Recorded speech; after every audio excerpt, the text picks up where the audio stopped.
Kumbanya kembo,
ce jour de dimanche, j'ai été appelée pour intercéder pour les jeunes du monde entier, papa.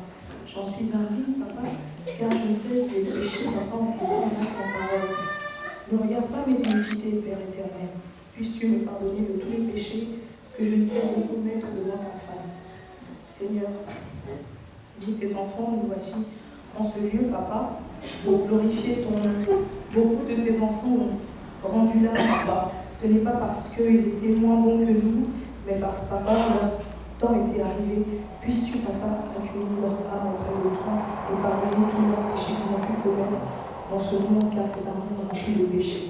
Et nous qui sommes ici, papa, que pouvons-nous dire, papa? Nous sommes indignes d'être appelés tes enfants, car chaque jour nous cessons de pécher, papa. Chaque jour nous cessons, papa, de manquer, papa, de ne pas faire ta volonté, papa. C'est pour cela, nous tous qui sommes ici, papa, nous t'implorons de pardonner tous les péchés que nous cessons de commettre, papa, devant ta face. Seigneur Dieu, que puisse te demander en ce jour. Je ne t'ai pas montré le monde, car c'est toi qui l'as créé. Dans les 4 coins du monde, papa, beaucoup de tes enfants souffrent de famine. Beaucoup de tes enfants souffrent de guerre, de maladies diverses, papa, sinon qui parle. Je t'implore, papa, d'aller vers tes enfants dans les 4 coins du monde et de leur donner la paix physique et la paix spirituelle. Beaucoup également, tes enfants sont dans les hôpitaux, papa, dans les lits d'hôpitaux, papa, qu'ils ont des maladies diverses, papa, que nos ancêtres n'ont pas connues, mais que nous, en ce jour, papa, nous connaissons. Papa, c'est moi qui parle. Daigne aller vers tes enfants qui sont dans les hôpitaux, mettre ta main bénissante sur eux pour qu'ils puissent retrouver la paix. Beaucoup également de tes enfants sont passés dans des prisons, dans des sous-terres, sous-mer, papa, même dans des coins que nous ne connaissons pas, mais toi seul Dieu connaît. Puisses-tu, papa, aller délivrer tes enfants et leur donner la paix. Que puis-je demander pour ton Église, Seigneur Jésus? Puisses-tu donner la paix à ton Église dans les 4 coins du monde, papa? Que nous ayons l'amour du prochain, que nous suivions tes commandements, que nous fassions tes œuvres comme tu nous le demandes chaque jour, Seigneur. Que puis-je encore ajouter? Je remets tout le monde entier entre tes mains, l'Afrique, l'Asie, l'Océanie, l'Europe et l'Amérique. D'aide de donner la paix dans le monde entier, la paix dans ton Église, pour que cette paix qui va régner dans ton Église s'éparpille dans les 4 coins du monde. Sois avec nous durant toute cette journée, papa. La personne qui est devant, qui va prêcher aujourd'hui, puisses-tu l'inviter que ces paroles viennent de toi et non de lui, papa. Et que nous puissions entendre, que nous puissions faire que ces paroles, papa, nous puissions suivre le commandement comme tu nous le demandes chaque jour. Encore une fois, sois avec nous, au nom du Père, du Fils et du Saint-Esprit. Oh, il faut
Papa, yango ko na kobela ko na tango oyo to siki na bolimbisi biso basozaka te mesika oyo nzambe na ngai kotala mabe na biso te papa.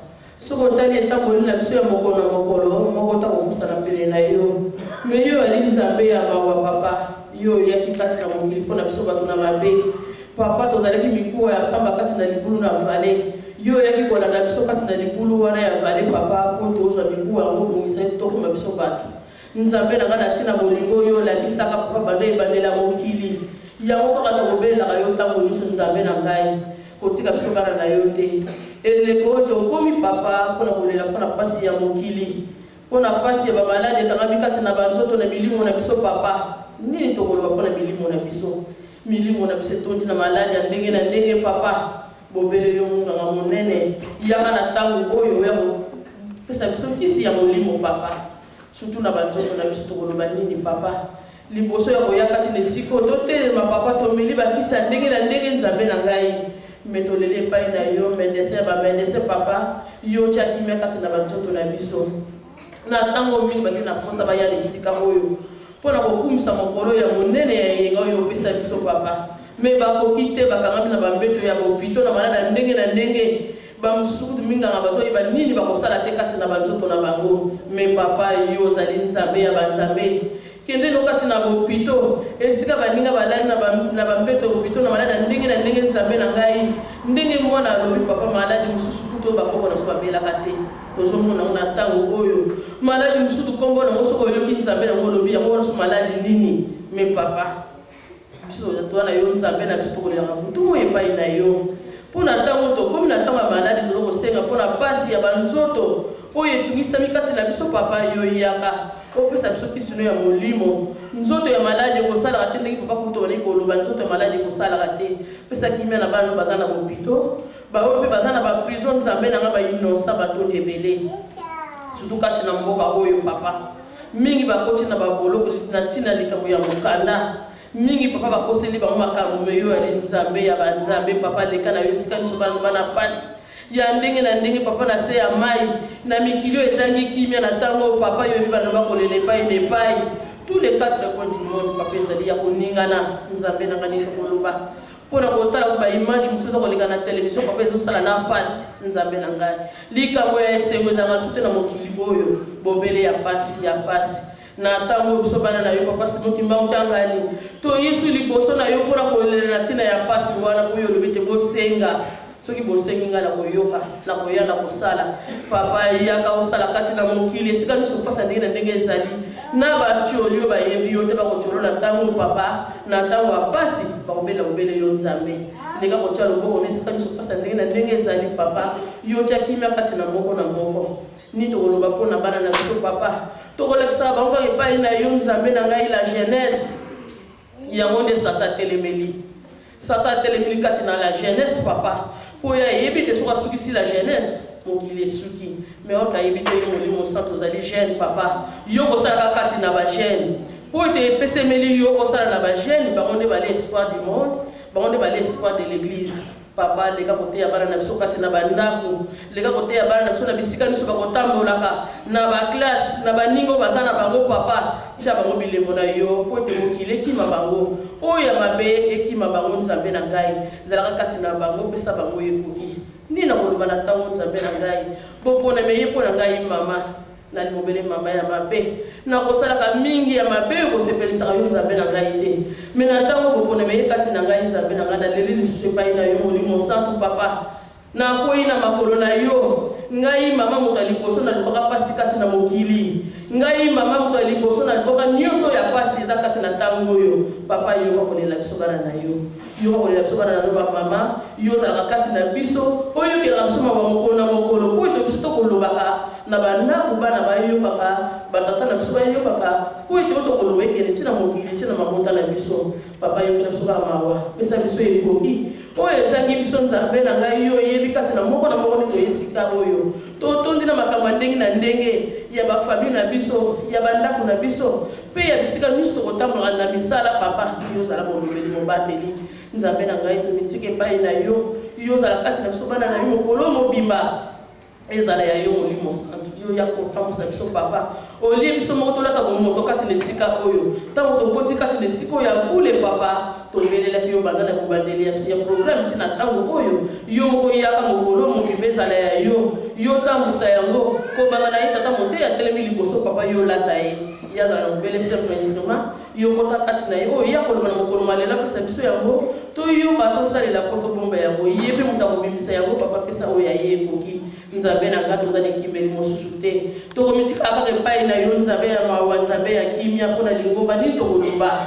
papa yo olobi ntango lingomba eza na kimia te mokili mpe kozwa kimia te me papa toyebi nyonso eza na maboko na yo nyonso ekangami kati na yo kiangani papa yaka na yo sala kati na mokili yako sala na yo mpo mokili eza koyeba yo kaka teti na ntango oyo papa sosolisa mokili mpe biso bana no mingi toza kati na esiko papa toza kaka na baduti toza kaka na biloko ya koloba ya mike papa yo ya kolongola nyonso ekangani kati na biso mpo yo sala na yo oyo elingi yo kati na biso mpo mokili eyeba ete ya solo toza na nzambe kati na biso bana na yo papa tomitiki epai na yo ebandela programe kino suka topesi na maboko na yo tambusa biso na molimo mpe na mawa na yo na kombo ya yo ata mwana mpe molimo sa kosenga atango nyonso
bientôt tu diras maintenant nous va laisser pour que nous plaît et mon maman tu vas y dire.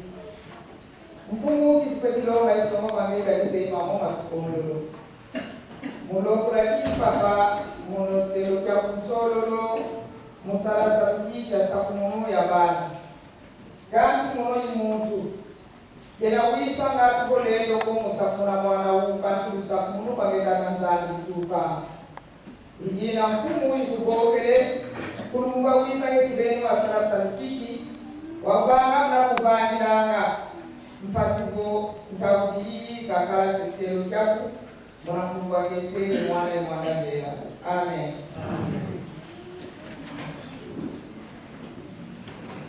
Écoutons la parole du Seigneur. Écoute Israël. L'Éternel notre Dieu est le seul Dieu.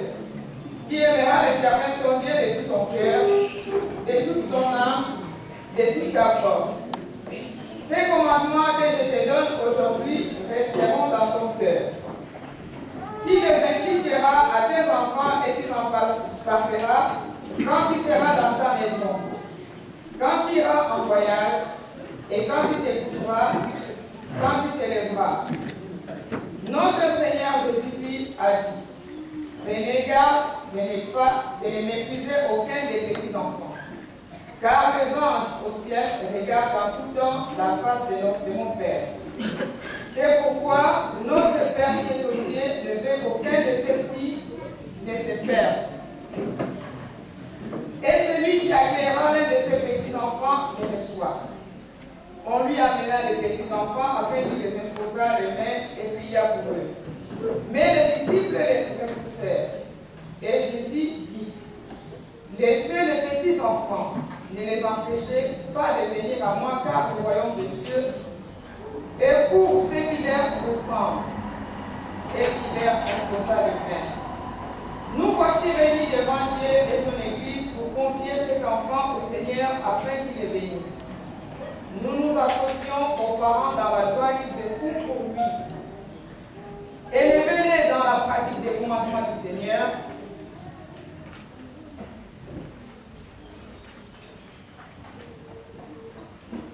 Au nom de l'Église de Jésus-Christ, je vous demande devant Dieu de me dire que vous avez réalisé que cet enfant vous a été donné par lui. En conséquence, vous avez l'obligation permanente de le conduire à Dieu par notre Seigneur Jésus-Christ afin qu'il ait la vie éternelle en lui. Élevez-les dans l'harmonie en étant pour lui des exemples par les actes de votre vie qui doivent refléter l'amour et les enseignements que vous avez reçus de Jésus-Christ. Acceptez-vous de l'élever ainsi? Par la puissance de Dieu le Père et le Saint-Esprit, acceptez-vous vraiment que vous allez élever cet enfant selon la volonté du Seigneur et changer vos habitudes et votre comportement dans les foyers afin qu'il grandisse dans la joie de notre Seigneur Jésus-Christ? Acceptez-vous cela? Oui.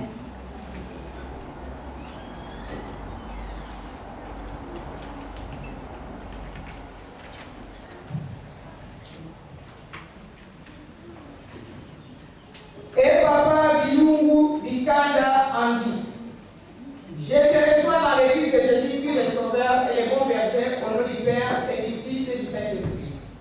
Que l'Éternel te bénisse et qu'il te garde. Que l'Éternel fasse luire sa face sur toi et qu'il t'accorde sa grâce.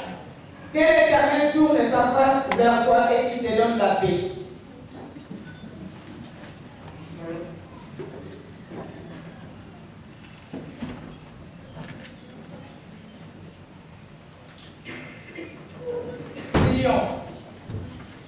L'Éternel Père de toute l'humanité, nous te rendons grâce pour ce don béni et sacré que tu as accordé à ses parents.